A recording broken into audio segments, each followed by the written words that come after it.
Hello and welcome to the muscle and strength conditioning section here at the Underground Tutorials. So before we get started, we just want to say that if you are looking to really bulk up, you probably are in the wrong place. Okay, so we don't really do bodybuilding here. We're all about functional strength and lean muscle gain, okay, while actually shredding body fat. So if you're just looking to put on massive amounts of weight, muscle and size, you're probably better off just going to commercial gym and lifting really, really heavy weights, okay, with long periods of rest.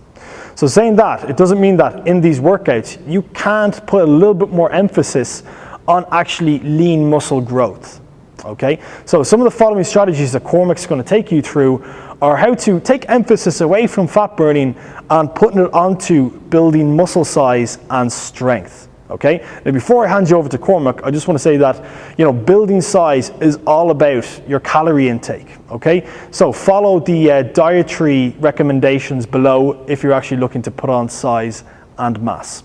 Okay, so Cormac is going to take you through it. Hi guys, Cormac here. Strategy number one we're going to talk about is using full range of motion in an exercise in order to maximize your strength and muscle gains.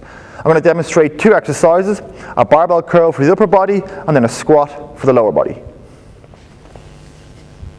So whilst doing a barbell curl, you want to keep your feet shoulder distance apart, your elbows are nice and tight into your side, you're lifting the weight nice and high all the way up to the top of your shoulders, and same in the negative phase, nice and slowly all the way down till the bar reaches your lower thighs. So you're using that full 180 degrees that your elbow joint, which is a hinge joint, is allowing you to perform.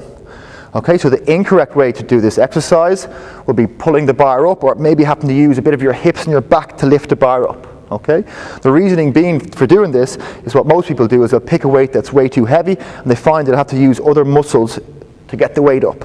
Okay, so it's much better for your strength and for your muscle gains to choose a weight that you can comfortably use maybe 8 to 12 reps rather than choosing a much lighter weight and having to force the rep.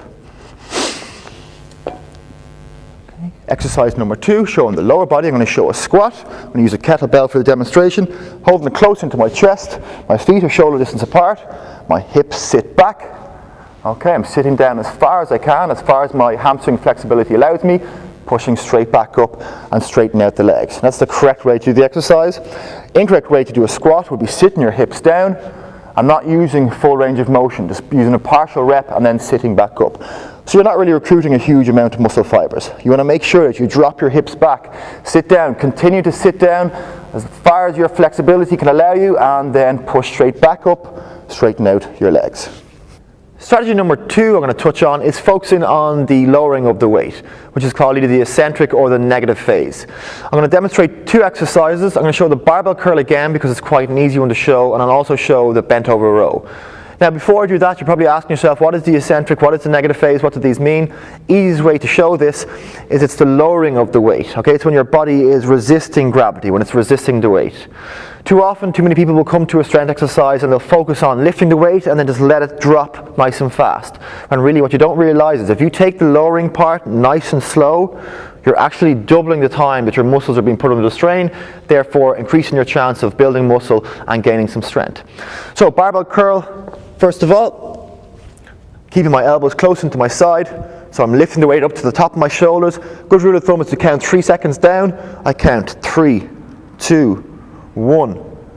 Back up again, same again, 3, 2, and 1. So you can see there my biceps have been put under extra strain from using the eccentric phase, from using those extra 3 seconds in lowering of the weight.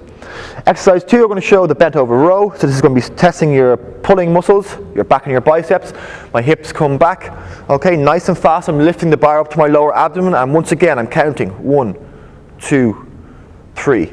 And one more time, up nice and fast, count down, 1, 2, and 3. Okay, so that's the eccentric, the negative phase. Feel free to try this next time you're in the underground classes and next time you come to a strength exercise. Just remember, 3 seconds. So you're going to count nice and slow, 1, 2, and 3 when lowering the weight. Strategy number 3 is about choosing optimal weight and rep ranges in order to amplify your strength and muscle gains here in the underground.